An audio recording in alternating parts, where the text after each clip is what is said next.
They're not the normal burger patties you'd expect to find in an American kitchen. Camel meat is something we hold in a great high regard. Jamal Hashi came to America from Somalia when he was 11.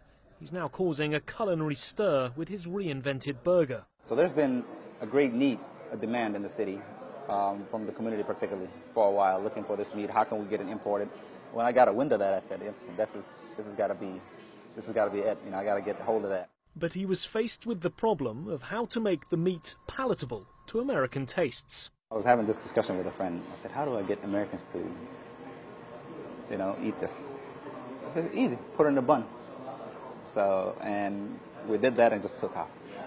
But there have been other challenges. Is there anyone breeding camels for camel meat here in the US? No, not at all. So this are all Australian. It all has to come in. It all has to come in. It then took 6 months of experimenting with different cuts of meat and different spices to break down the toughness and make it juicier. He says his creation has now spawned imitations in 22 other countries, many named after him, the Hashi burger. Burger won't be burger without a good pickle, so we're going to rack this thing up beautifully. And here it is, the so-called Somali meat of kings, served up in a very American way. And now, the moment of truth.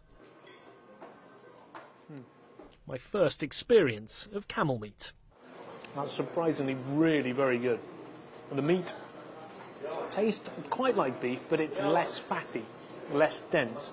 It's definitely a leaner meat, and with the pineapple inside as well, it makes for a very different burger experience.